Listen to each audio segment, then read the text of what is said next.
school report by Kyle Bates. He's the principal of Centennial Middle School.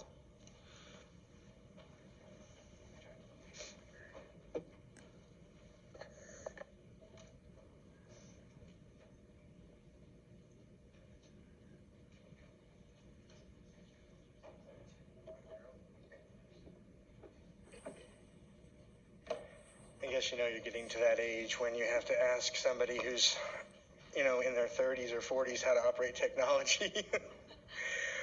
First of all, I'd like to thank the Board of Education, Superintendent Rattel, and the district office staff, and our community for those who are here and not here for the opportunity to present tonight. We'll give our presentation on Centennial Middle School. The first slide here is just kind of a demographic profile of the school. And just really quickly, you can see our enrollment, which is down a little bit. The number in red is the decrease over the last 2 school years. So 2 years ago, when I gave this report, we had 106 more kids than we have now. The decrease in enrollment was not unexpected, though, because we had a large bubble of students come through in what is now the 9th grade class at Timpview High School. So this is 1,130 kids is about where we traditionally have been for the last 5 or 6 years, absent those 2 years where we had that large bubble come through our school.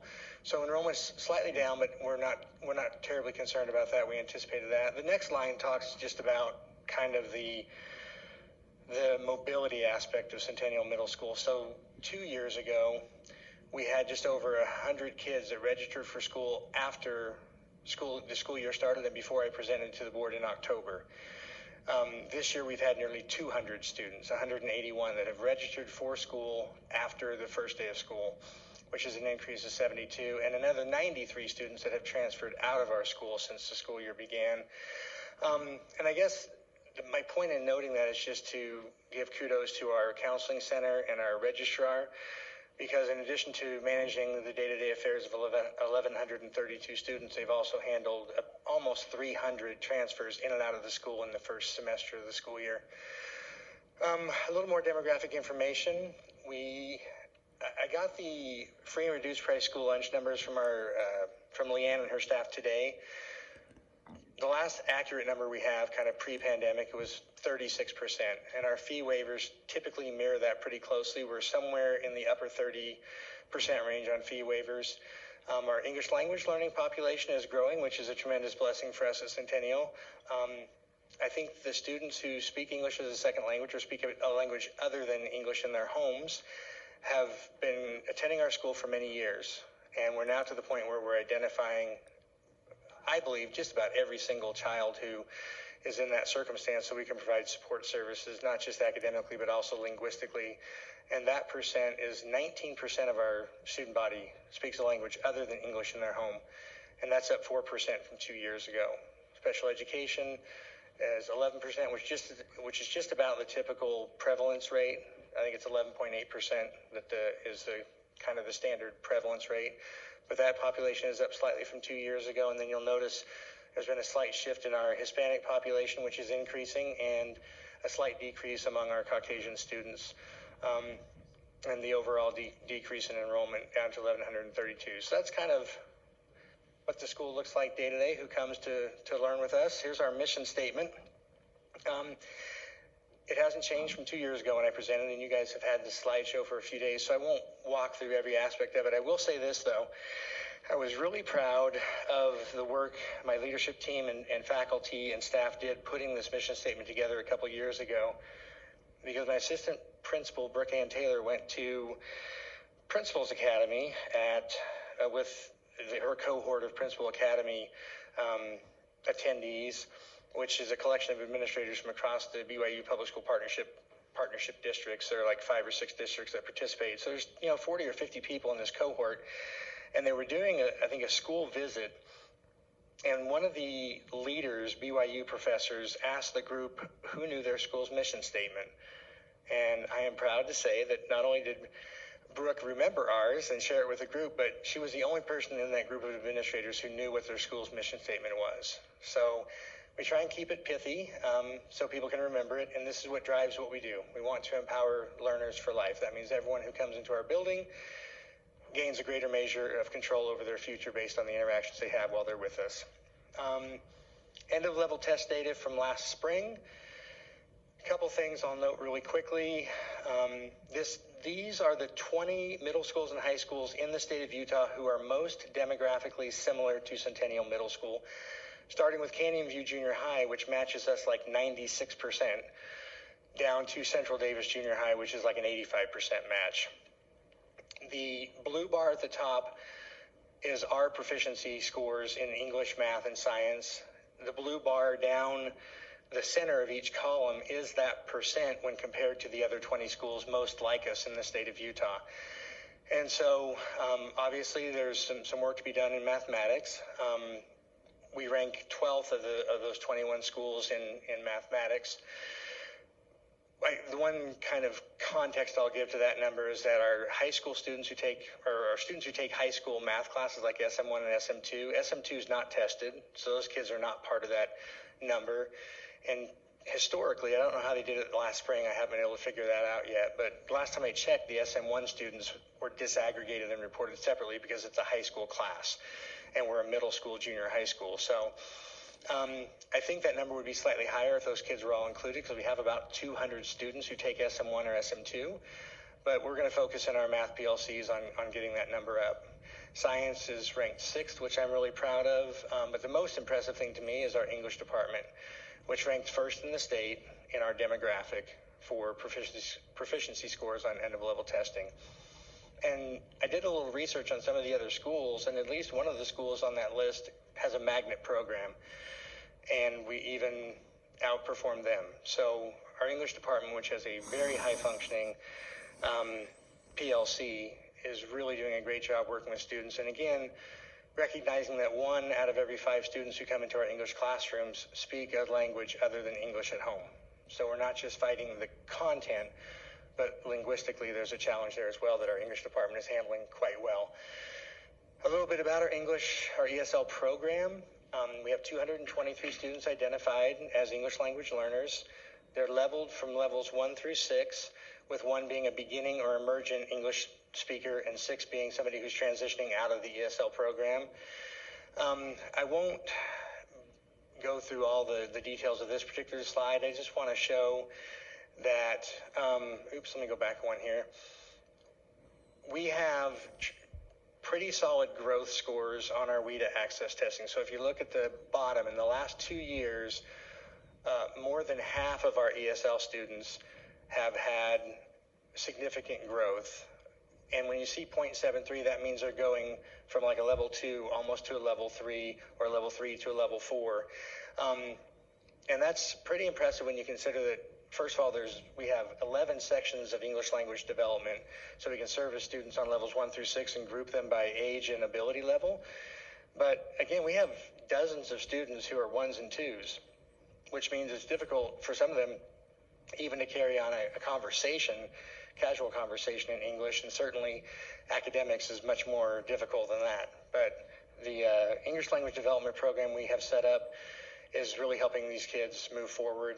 And again, when I got to Centennial 10 years ago, we had identified and we were serving about 10 kids. Now we serve well over 200, which means they get content area instruction in gen ed classrooms and also have support classes, many of them. And in addition to that, an English language development class that focuses specifically on acquiring English, both basic interpersonal communication and academic language. This slide is just a rubric for how they score our DLI programs.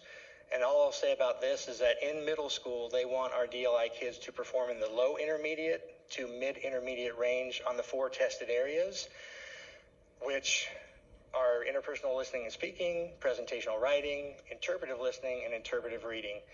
And so the next 3 slides are how our kids tested most recently in dual language immersion.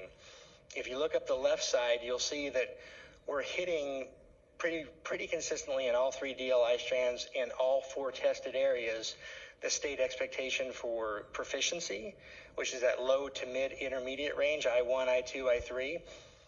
The thing that I find most impressive, though, is our comparisons to the national average. That's that orange dot you see in the center of each of those bars.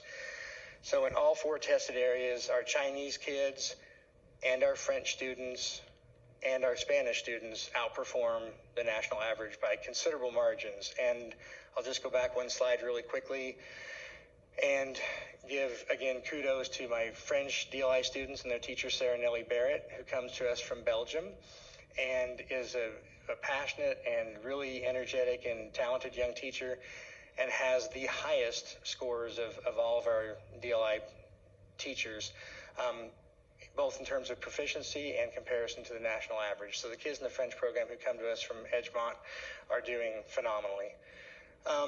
Then quickly, points of pride. I want to just highlight quickly our Kindness Club and the Kindness Week that we've been celebrating at Centennial for several years now. And I just talked to my social worker today. The Kindness Club is taking a retreat or field trip to BYU here soon, so we're looking forward to that. They met today with Ben Young during Plus Time, and we have a broad variety of programs that are all super exciting, robotics and STEM and AVID, and a lot of other things. Our performing arts and visual arts are I think, tremendous. But I want to focus just for a second on the PTA, because they do so much for our school. Our PTA parents that come and meet monthly and take on challenges like Red and White Ribbon Week and teacher appreciation are a huge source of strength to our school. And if you ask any teacher in our building, they'll tell you that our PTA is amazing. So I want to thank previous PTA presidents like Marcy Lemonnier and Brittany Wood, who heads the PTA this year, and all the parents who work with them and have worked with them, because it's just it's awesome to watch them come in and do great things for kids and for teachers and support us in the work we do. Like any school, we have challenges. The one thing I'll highlight really quickly here, 2 things actually. Brooke Taylor, my assistant principal, who is amazing, took it upon herself this summer to go out, and she and my PBIS coordinator, Amy Brown, and the social worker, I think Ben Young was involved as well, went out and conducted more than 100 home visits last summer just to meet the kids. And they went out and specifically met kids for whom they thought the transition to middle school might be problematic for a number of reasons. And just going into their homes and meeting the students before the first day of school and meeting their families and their parents changed that whole dynamic. And so the kids that sometimes struggle, every one of those kids knows Brooke, and she visited most of their homes this summer. So that was super important to get the school year off on a good note. And then the counseling center has done an awesome job with the pandemic, mental health, social skills, even managing technology, which kids use much more frequently now with the Chromebooks and the remote learning we've done over the last couple of years. All those challenges come into our school and come into our counseling center, and the counselors have done a phenomenal job supporting students as they wrestle with things that some of them have never had to deal with before. So strategies for increasing student achievement. The focus here is going to be on our weekly PLCs. And I've challenged all of the PLCs this year to put their scope and sequence and their common formative assessments and all the documents they've created into a digital notebook so that we can comb through that and see the work they've been doing for the last 6 or 7 years. This is why the English scores, for example, were so high. The English PLC has mapped out the entire year, and they teach in unison. And I did observations the other day. It happened to be in an art class, but I went into 2 art classes on the same day, and the teachers were teaching the same learning target, the same essential standard. And they taught it differently and with a different group of kids, but the kids are getting that guaranteed viable curriculum that Superintendent Rattel challenged us to get to our kids several years ago. And I'm really proud of the work our teachers have done to create that scope and sequence to ensure that every kid has a common experience and gets the essential content, but it's done in a structured way so we don't leave kids behind. These next 2 slides are just a list of about 80 things that I brainstormed one day when I look back on my decade at Centennial Middle School. And again, I won't go through this list. It's not exhaustive, I'll tell you that. There's much more. But these are some of the things that we've done in the decade I've been there. And some of them are kind of self-explanatory, and some of them seem pretty, fairly insignificant, but they're all important because it's part of that dynamic culture of change and progress that we've been working to instill and to carry on day to day and year to year at Centennial. So we've updated, revised, reviewed, replaced, or started almost every program, class, policy, procedure at that school in the last decade. We're trying our very best to be dynamic but be thoughtful in that process, where we don't just change for the sake of change, but we're very thoughtful when we do it. And then the next slide again, just the AVID program has been a new kind of challenge in the last couple of years we've taken on, but we've done things like providing a student wellness room and then a wellness room for our teachers. We've translated all of our key documents into Spanish, including the entire course catalog, which has more than 150 classes. Signage in the school is all bilingual. We've expanded support staff positions as instructional aides and trackers, and expanded our PBIS program. Technology is ubiquitous. Interactive TVs in every classroom, Chromebook in every student's hands. We've tried again to be dynamic and not get stuck. The process of going from being a good school to being a great school is all about taking on challenges and not resting on your laurels, and we try to honor that every day at Centennial. So that's what I have to offer by way of explanation and what's going on at Centennial. What questions do you guys have? Good list. Thank you for doing that. Thanks. I've got a quick question. I'm curious about the numbers you gave us at the very beginning. It feels like there's quite a few students in, quite a few students out. Is that normal? Is that pretty average for any year?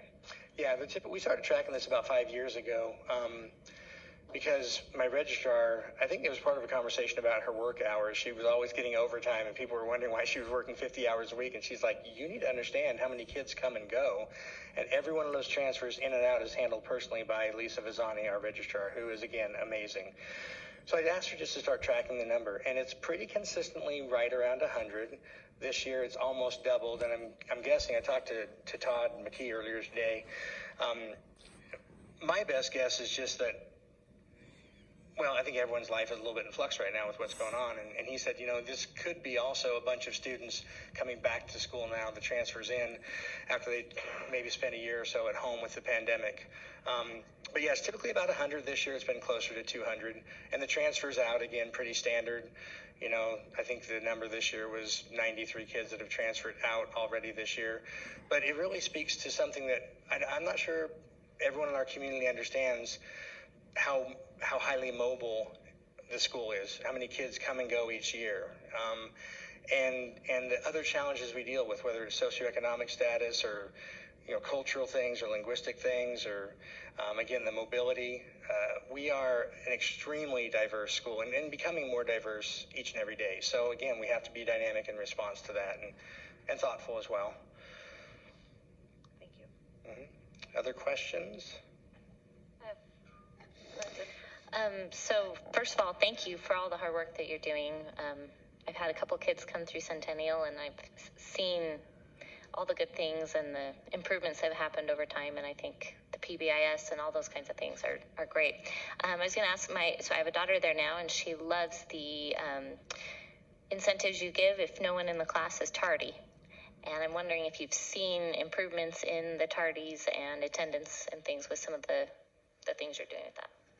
Yeah, and in fact, the one time we've done kind of a systematic study, what we found is that if you make tardies a point of emphasis, however you track it and however you reward on-time attendance, the first time we did this a couple of years ago, we cut tardiness in half in one term, 1 9-week period, 50% reduction. And actually, Chris Furman was my assistant principal at that time.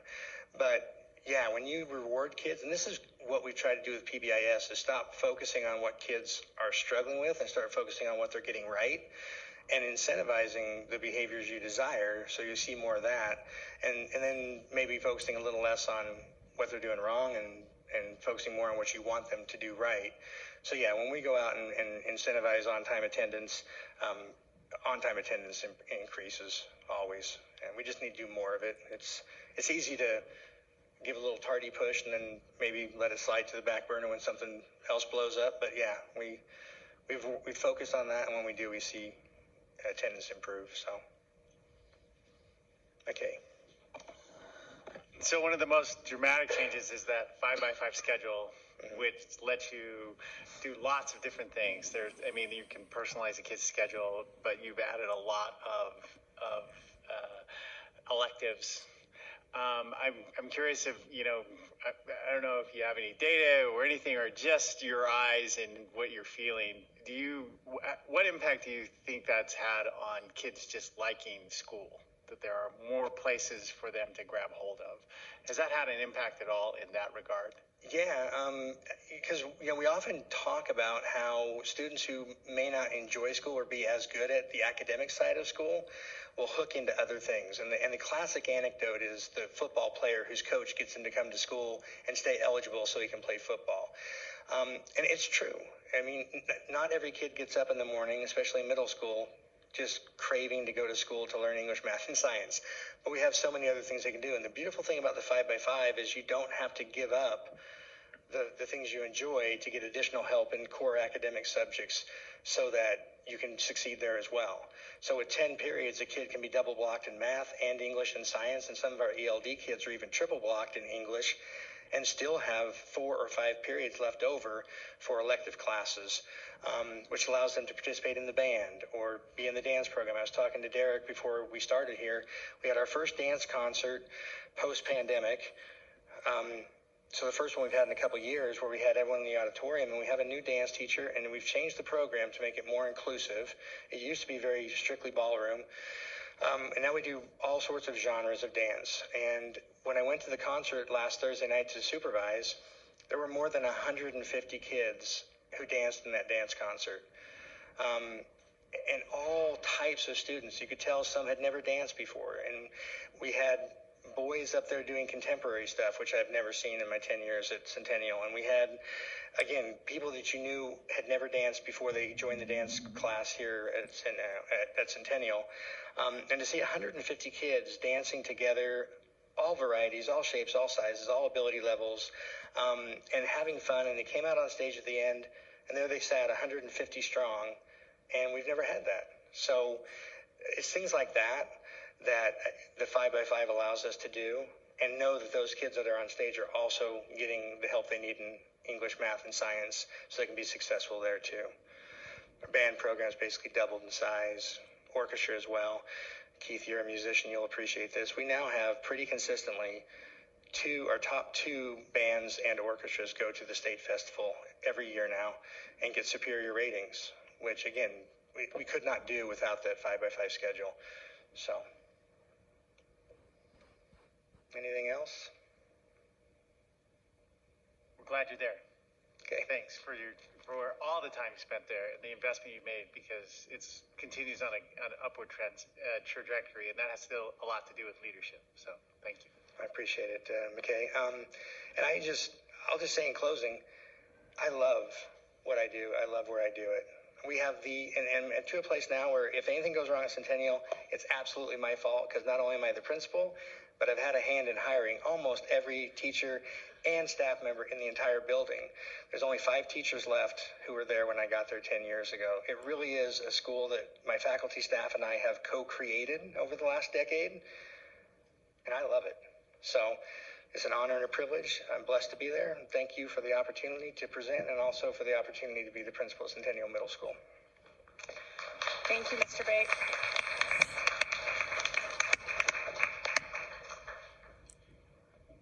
We've now come to the portion of our